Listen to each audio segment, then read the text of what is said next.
Bom dia aí, todo mundo da assessoria técnica. Eu achei melhor fazer esse pequeno vídeo só para explicar um pouco como que a gente reestruturou a dinâmica das atividades e das ações no contexto do plano de trabalho. A primeira questão é que depois da nossa última reunião a gente discutiu bastante assim, né, de como que a gente faria um encadeamento entre justificativo, objetivo, tentando tirar algumas repetições que o MP tinha apresentado e tentando ser um pouco mais sintético também na escrita. Depois lá da dimensão de objetivo, a gente consensuou de entrar na discussão sobre a contextualização da área, tentando fazer um encadeamento para o leitor que fique mais fácil ele entender não só o plano de trabalho, como as ações que são propostas. Então a gente apresenta primeiro essa contextualização, para depois falar da metodologia de construção do plano de trabalho, que já teve um foco para não confundir com outras metodologias de trabalho que aparecem posteriormente. Acho que no plano de trabalho anterior tinha um pouquinho, sim, mas não muito. Entramos depois para a dimensão do auxílio emergencial e da mobilização social para a construção de autonomia. Essa ideia da mobilização social para a construção de autonomia, ela vem daquela perspectiva que a gente já tinha falado, de todos os dados, todas as informações, tudo que a gente gerar ter como centralidade o atingido. Depois veio uma continuidade que seria sobre governança e transparência. A ideia principal aqui é porque isso casa um pouco com o tempo e dá uma estrutura de trabalho, que é entender que a primeira ação e a mais emergencial que a gente tem que discutir é a questão do auxílio emergencial. A partir daí, a gente tem como trabalhar a assessoria junto com o atingido. E depois, o item de governança e transparência é mais falar de como que o atingido também participa e controla a assessoria. Esse item a gente ainda está readequando. Vou explicar agora aqui o item 8. Todas aquelas atividades e ações que estavam propostas no plano anterior, a gente incorporou de alguma forma. Alguns textos foram muito sintetizados, eu peço que cada um avalie, vou passar rapidamente aqui por alguns, só para tentar exemplificar. Mas a gente fez uma adequação considerando 3 grandes grupos. A primeira questão é, todas essas informações a gente colocou e tentou vincular, tentando dar coesão para o texto, dentro da ideia de mobilização social e autonomia. Então, nesse sentido, a gente separou 3 momentos. O primeiro deles, que seria uma dimensão sobre acolhimento e diligência.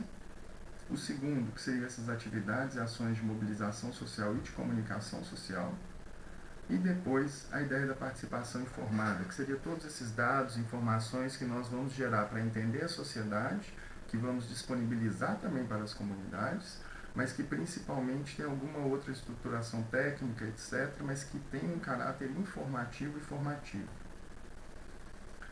No item 8.1, acolhimento e diligência, foi tentando pensar uma dinâmica de tempo e para facilitar também para o leitor entender como que seria o nosso trabalho.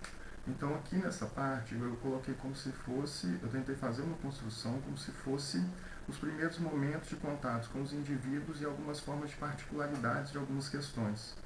Então seria o momento de ouvir, tentar trazer, encaminhar, apresentar, explicar, dialogar.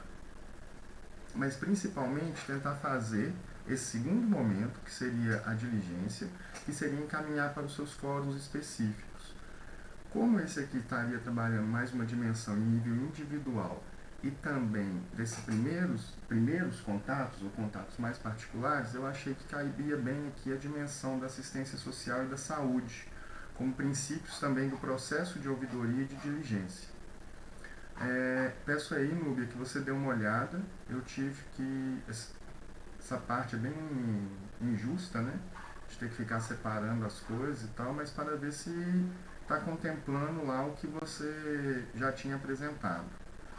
Da sua parte também, Núbia, tinha um detalhamento muito grande e interessante do plano de trabalho seus, no nível de cronograma, mas você vai ver que no cronograma lá eu sintetizei praticamente tudo em um único grupo de ações, pensando a relatoria no nível de prestação de contas.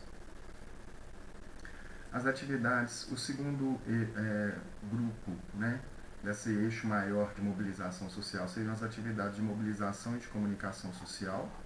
Aqui, Marcão, eu trouxe texto dos núcleos comunitários, como a estrutura de participação e também de controle, vai entrar lá na frente, como eixo principal aí das estratégias de mobilização. Apresentei a parte que o Ramiro já tinha colocado lá sobre essas metodologias e formas de diálogo. Coloquei aqui também como possibilidade de construção junto ao núcleo de trabalho. Ao mesmo tempo, a ideia das barqueatas e também trouxe aqui a ideia da memória social e construção da multiterritorialidade. Aqui eu tentei trazer uma dimensão de programas, ações e intervenções que estejam mais associadas a uma dinâmica e diálogo junto com os núcleos e com esses grupos coletivos. No cronograma você vai ver que eu também fiz uma junção, talvez algumas ações específicas como barqueatas e expedições, talvez a gente pode colocar dentro de uma dimensão de tempo no cronograma. A única questão é que foi colocado várias vezes aqui que seria definido também em nível participativo junto com os núcleos. Então, às vezes, fazer um cronograma pode ser um pouco contraditório. Depois disso, a gente chega aí numa comunicação popular e nos diálogos comunitários. Nessa parte, Marcão, eu sintetizei as atividades que vocês propunham lá, né, naquele quadro, enquanto parte de texto. Peço que você dê uma olhada aí e veja se está interessante. E depois entra todas essa dimensão que é da informação para a participação informada. Aqui entra primeiro o DEFIPA, pequenas adequações apenas aí, Ramiro. Depois a dimensão de agropecuária, agricultura familiar e extensão rural. Joyce e Pedro, acho que é bom vocês darem uma olhada. Eu dei esse título aqui, não sei se é ele muito bem.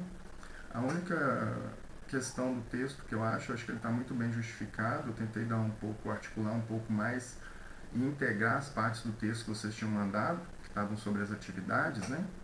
Mas eu acho que talvez uma parte que poderia ser detalhada melhor, se for possível, seria essa ideia das atividades, mais no sentido de como elas seriam feitas. Aqui eu acho que a justificativa e a necessidade está bem marcada. Depois vem a seção das informações ambientais. Da mesma forma, eu padronizei todos os relatórios para estarem aí em prestações de 6 meses, em tempos. Vem depois o texto sobre impacto nas economias e sistemas produtivos, que o Luiz, que é um amigo meu economista, trabalha nessa área, mas mais voltado para plano diretor, está ajudando a escrever.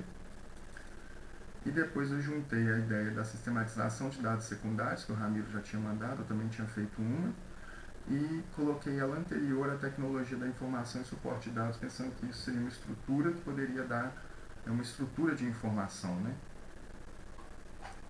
Bem, é isso. A partir daí a gente entra no texto de governança e transparência, que eu vou começar a trabalhar ele agora. Espero que tenha ajudado aí. Qualquer coisa, estamos juntos. Um abraço.